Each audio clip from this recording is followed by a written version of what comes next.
Bonjour et bienvenue sur le podcast de Plume de Doctorant. Le podcast dédié à l'actualité de la recherche autour des guerres mondiales. Je suis Guillaume Hiverneau. Je suis Charlotte Barnabé. Alors que l'historiographie de ces périodes est déjà abondante et que les livres les concernant inondent régulièrement les rayons de librairie, quels sont les travaux les plus récents et quels débats animent la recherche? C'est ce à quoi nous essayons de répondre en rencontrant les chercheuses et chercheurs qui travaillent sur les guerres mondiales. Bonjour à toutes et à tous pour ce nouvel épisode de Plume de Doctorant. Alors aujourd'hui nous enregistrons dans un endroit quelque peu spécial puisque nous nous trouvons dans la salle de réédition où a été signée la capitulation allemande le 7 mai 1945 aux alentours de 2h du matin, soit aujourd'hui une salle du lycée Theodor Roosevelt de Reims. Alors pour discuter de ce grand cycle commémoratif qui a animé l'année 2024, nous recevons Denis Péchanski, président du conseil scientifique et d'orientation de la mission Libération, directeur de recherche émérite au CNRS et spécialiste de la Seconde Guerre mondiale. Denis Péchanski, bonjour, nous sommes ravis de vous recevoir. Bonjour. Nous sommes également avec Claire Andrieux, vice-présidente du conseil scientifique de cette mission Libération, professeure émérite en histoire contemporaine à Sciences Po Paris et spécialiste également de la Seconde Guerre mondiale. Claire Andrieux, bonjour. Bonjour.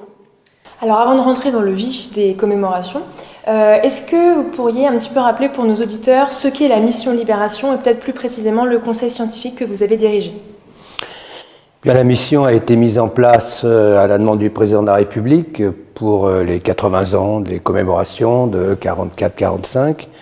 Il a chargé un ambassadeur, qui était son Sherpa d'ailleurs pendant 2 ans, donc son conseiller diplomatie, et qui était jusqu'en août 2023, il était ambassadeur à Washington. Donc une grande carrière d'ambassadeur. Il a nommé un ambassadeur, un général, le général de Lyon, et un préfet, le préfet Sudry, pour porter ces commémorations. C'est pourquoi j'insiste sur leurs fonctions et sur les noms, c'est pour dire l'importance qu'ils donnaient à ces 2 années de commémoration. Et puis, un peu sur le modèle d'ailleurs de ce qu'on a connu pour les commémorations de la Première Guerre mondiale, il a mis en place un conseil scientifique.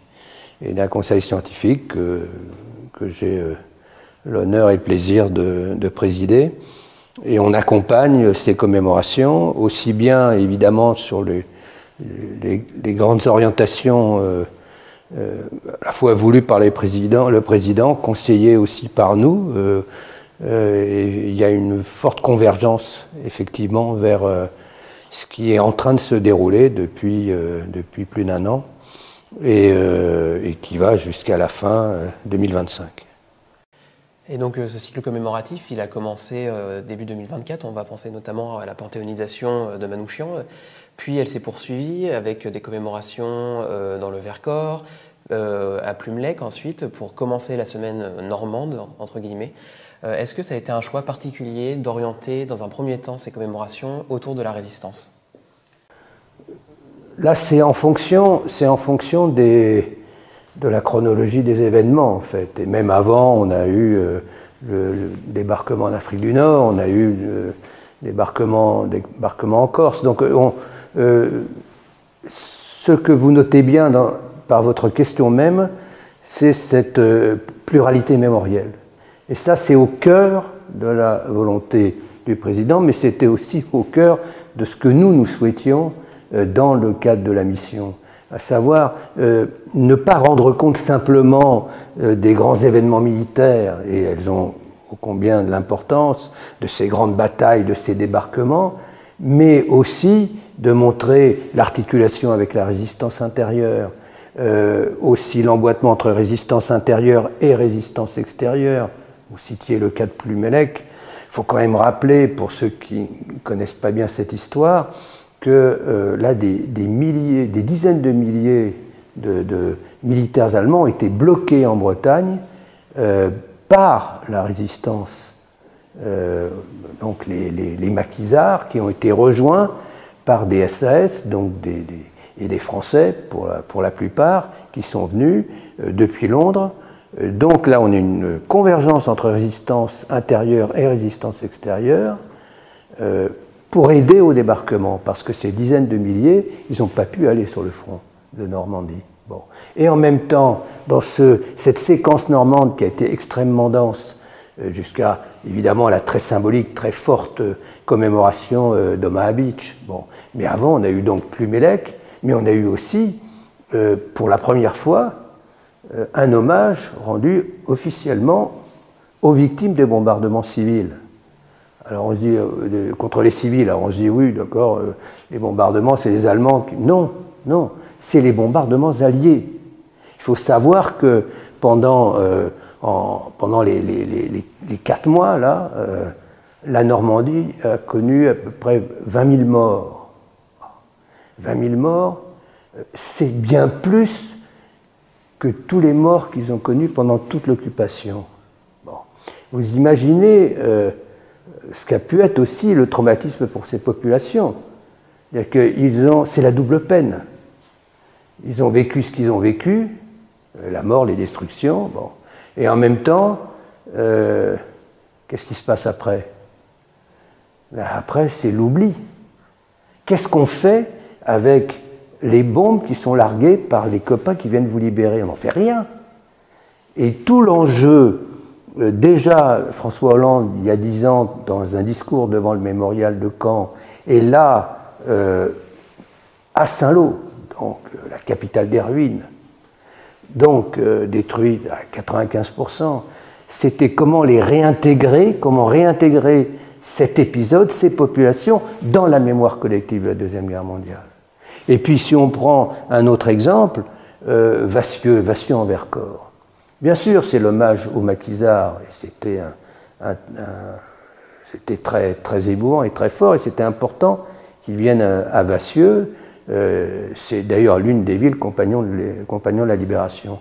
Mais il fallait aussi, puisqu'il venait le 16 avril, le président de la République, c'est-à-dire non pas au moment de l'offensive des Allemands contre le maquis en juillet, mais l'offensive des miliciens, ça a été l'occasion d'évoquer la page noire, le côté noir de notre histoire de France dans la période, et d'évoquer la responsabilité du régime de Vichy et d'évoquer le rôle de la milice. Bon. Donc on voit bien qu'il y a une volonté d'évoquer toute cette pluralité-là, et vous commenciez, et je terminerai par là, vous commenciez par l'évocation de la panthéonisation de Manouchian, qui me concerne un tout petit peu, directement. C'est le premier résistant étranger et le premier résistant communiste à rentrer au Panthéon. Donc on voit là une caractéristique très singulière de cette politique mémorielle que nous menons ensemble. Mais alors peut-être plus largement, comment est-ce qu'on choisit les événements à commémorer? On choisit les événements en fonction d'une époque, en fonction des soucis d'une époque, en fonction aussi de l'évolution de l'historiographie. Et aujourd'hui, après une période où la résistance était placée un peu au second plan, derrière la collaboration, aujourd'hui on retrouve la résistance. Et c'est pourquoi on a essayé de remettre plus clairement, elle n'avait jamais disparu, mais remettre plus clairement la résistance à l'ordre du jour quand il s'agit de la libération. Et là, on a un problème de représentation, parce que la résistance, elle est partout à travers des actes de petite taille, de petite ampleur, extrêmement locaux, et il n'y a donc pas ces formidables opérations comme peuvent l'être des débarquements, qui ont un effet théâtral extrêmement marquant et qui sont donc des lieux privilégiés pour la commémoration. Et c'est pourquoi il y a eu ce discours de Plumelec et ce discours de Saint-Lô, du président de la République, pour insister sur la présence des civils dans la libération. Et ce matin, on avait des collègues qui nous parlaient des opérations militaires en 1944-1945 en France. Et il y a un élément fondamental qui n'est pas soulevé suffisamment, mais c'est le fait que l'intendance américaine et anglaise en France dépendait du pétrole. Et le pétrole circulait le long des chemins, le long des routes, depuis Cherbourg jusqu'à l'Alsace, jusqu'à ce qu'on puisse ouvrir le port d'Anvers, qui ne sera ouvert à la circulation, si je peux dire, qu'en novembre 1944. Et les Américains étaient très inquiets de savoir que leur pipeline allait se promener à travers la France. Parce que s'il y avait eu une résistance anti-américaine, ces pipelines auraient été crevées partout. Et c'est un signe, si vous voulez, de l'amitié avec laquelle les Alliés ont été reçus. Et c'était essentiel. Et c'est un signe de la position de la population française par rapport aux Alliés. Alors qu'évidemment, ce qu'on voit dans la propagande allemande, c'est exactement l'inverse. On voit des Français hostiles aux Alliés, on voit des fake news, littéralement, de faux films de Français qui maltraitent les pilotes alliés qui tombent par terre. Et au passage, ces films allemands, qui sont souvent très bien faits, c'est filmé par des professionnels, malheureusement infestent nos films et nos documentaires et nos créations avec intelligence artificielle sur ces événements. Et là, il faut apprendre à prendre ses distances par rapport à ces images. Vous évoquiez les Alliés, et dans ces moments commémoratifs, ce qui était particulièrement aussi intéressant à voir, c'est qu'on convoque aussi les autres nations qui ont pu participer de près ou de loin aux différents événements. Est-ce que c'était donc une importance particulière de faire venir des Britanniques, des Canadiens, des Américains, mais aussi plein d'autres nationalités? Je pense par exemple à la cérémonie du 6 juin à Saint-Laurent-sur-Mer, où on voyait vraiment que c'était un événement multinational, ce débarquement, qui se déroule effectivement en France, mais qui implique plein d'autres nationalités. Oui, je crois que là-dessus, il y a un consensus en France sur la nécessité de reconnaître l'aide alliée de manière visible lors des commémorations. Et enfin, ça s'est surtout développé depuis les années 80. Auparavant, il y avait un certain francocentrisme, mais maintenant c'est évident. Et aux derniers événements, c'est-à-dire l'invasion de l'Ukraine par la Russie, au 70e anniversaire, Poutine était là. Pourquoi était-il là très concrètement? Parce que juste après le débarquement, l'armée rouge a déclenché l'opération Bagration, qui a soulagé le front de l'Ouest. Donc ça, c'est vraiment acté, c'est plus un sujet. Et ça, c'est un point très important, parce que c'est le choc avec l'actualité. On nous a posé la question, alors, et Poutine et les Russes, sauf que ce n'est pas les Russes simplement, c'est les Soviétiques. Donc, il y avait des Russes, mais il y avait des Ukrainiens, il y avait des Biélorusses, il y avait des Caucasiens, enfin, je veux dire, il y avait toutes les populations russes qui étaient engagées sur le front de l'Est. Ils ont eu un rôle absolument central, c'est-à-dire que s'il n'y avait pas eu le blocage à l'Est par des dizaines de divisions allemandes ont été bloquées à l'Est, et puis ça a été la grande défaite qui s'engage en juin 1944, une offensive majeure. Il est évident que le débarquement à l'Ouest était impossible, c'est clair. Mais pour nous, au Conseil scientifique, pour la mission, et puis au-delà, pour nous, il y avait une déconnexion, en quelque sorte, entre la réalité historique, qu'il n'était absolument pas question une seconde de nier, et en même temps, la réalité géopolitique qui faisait qu'on ne pouvait pas inviter en France Vladimir Poutine, c'est tout. Mais en revanche, l'hommage aux soviétiques, aux troupes soviétiques, à l'armée rouge, au combat, celui-là, il était explicité par le président de la République lui-même, d'ailleurs. Alors pour rebondir sur l'actualité, je pense au décès récent de Madeleine Riffaut, quelle est la place qu'on laisse aux femmes dans ces commémorations? À mon avis, elle n'est pas encore suffisante. Parce qu'on peut poser, par définition, que dans la résistance, il y avait autant d'hommes que de femmes. Donc déjà là, la place des résistantes dans l'imagerie relative à la résistance, elle est encore insuffisante pour des raisons qui s'expliquent et qui ne sont pas infondées. À l'époque, les femmes étaient toujours dans des rangs subalternes avec des métiers très secondaires, et par conséquent, ce n'est pas au niveau des chefs qu'on va trouver des femmes, et on raconte beaucoup l'histoire par les chefs, on peut le dire comme ça, très, très simplement.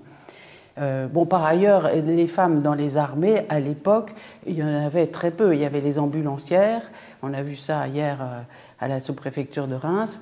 Il y avait des ambulancières et puis il y avait des femmes dans les transmissions, beaucoup dans la 2e DB. Et il n'y avait pas de femmes au combat.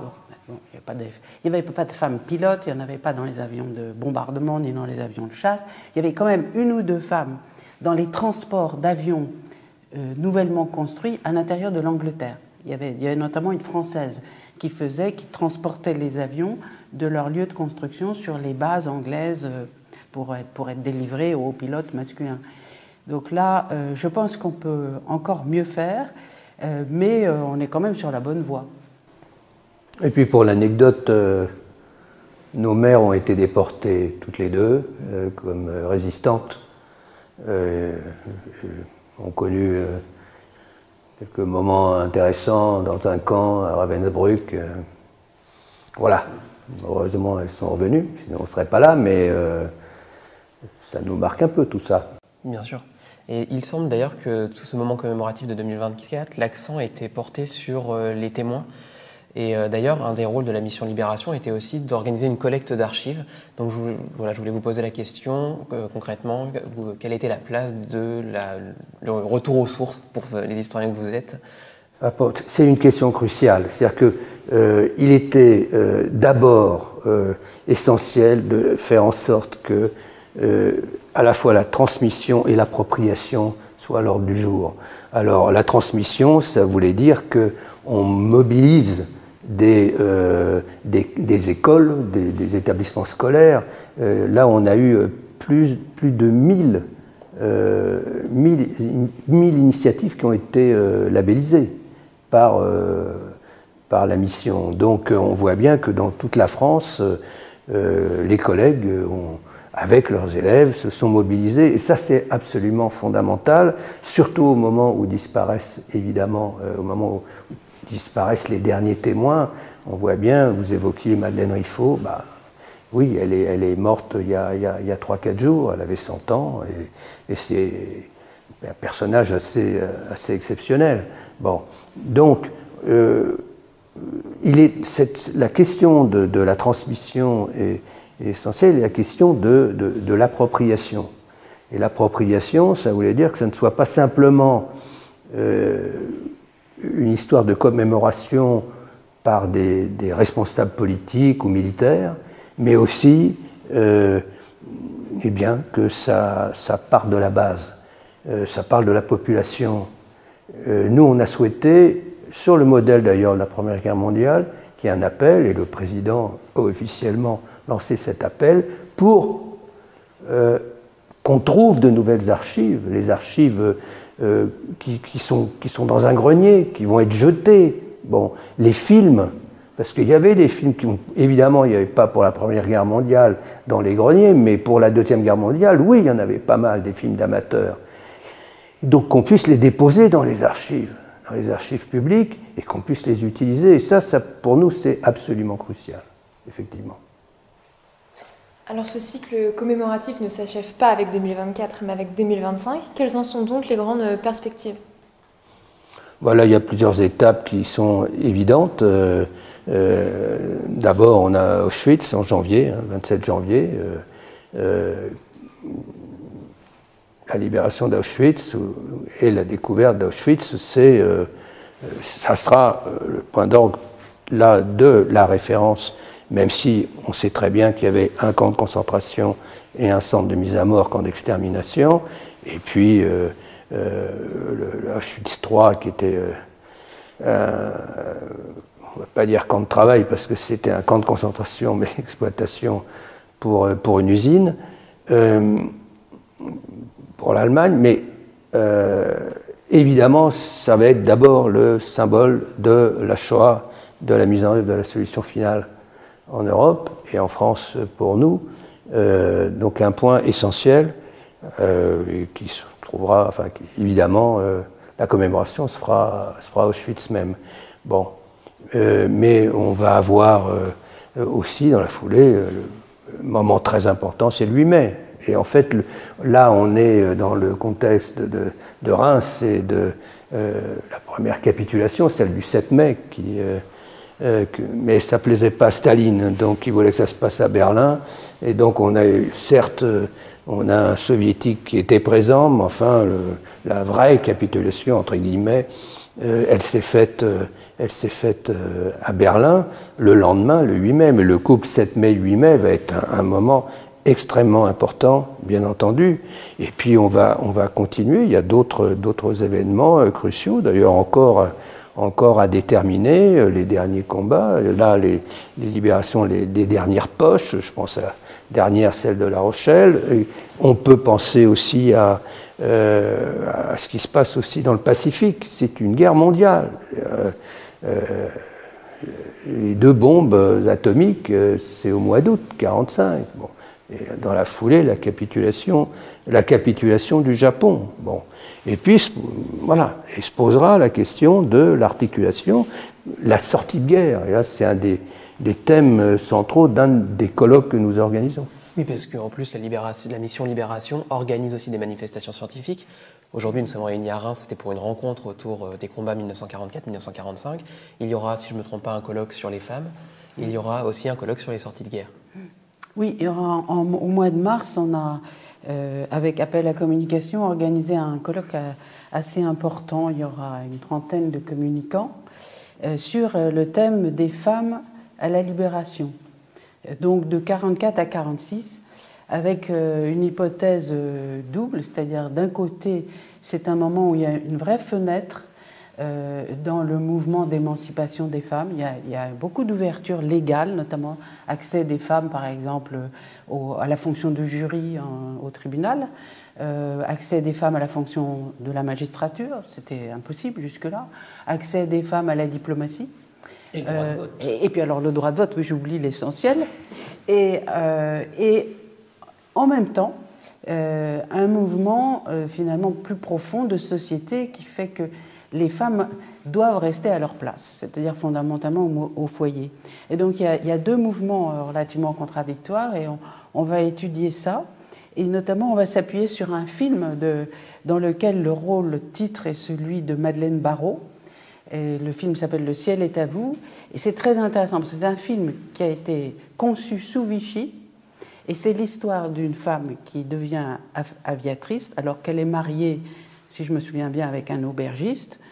Donc, elle vit dans son couple l'autorité du mari, mais progressivement, par amour de l'aviation, elle s'émancipe. Et le film se termine bien, après beaucoup de péripéties.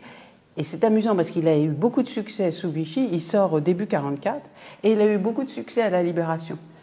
Et je trouve que c'est assez symbolique de la complexité de la position des femmes à cette époque. Voilà.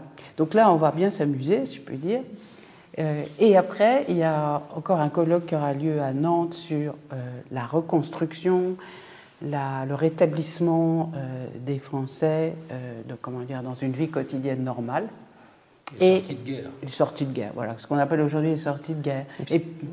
Et puis c'est Denis qui organise pour le mois de septembre un autre colloque. Oui, septembre ou octobre, on n'a pas encore déterminé la date exacte. Ça sera sur les questions mémorielles, tout simplement. C'est quand même là une thématique qui est une thématique de recherche particulièrement importante. Donc on va revenir sur la question des mémoires de la Libération et plus généralement sans doute des mémoires de la Seconde Guerre mondiale. Nous invitons donc nos auditrices et auditeurs à suivre avec passion les activités de la mission Libération, labellisées ou organisées par vous. Et nous vous remercions énormément pour cet entretien très éclairant sur ce cycle commémoratif. Merci à vous. Merci beaucoup. Nous vous remercions d'avoir écouté ce podcast réalisé par les doctorants en Seconde Guerre mondiale du laboratoire ISTEME de l'Université de Caen. Si vous l'avez aimé, n'hésitez pas à partager. Nous vous retrouvons le mois prochain pour un prochain épisode.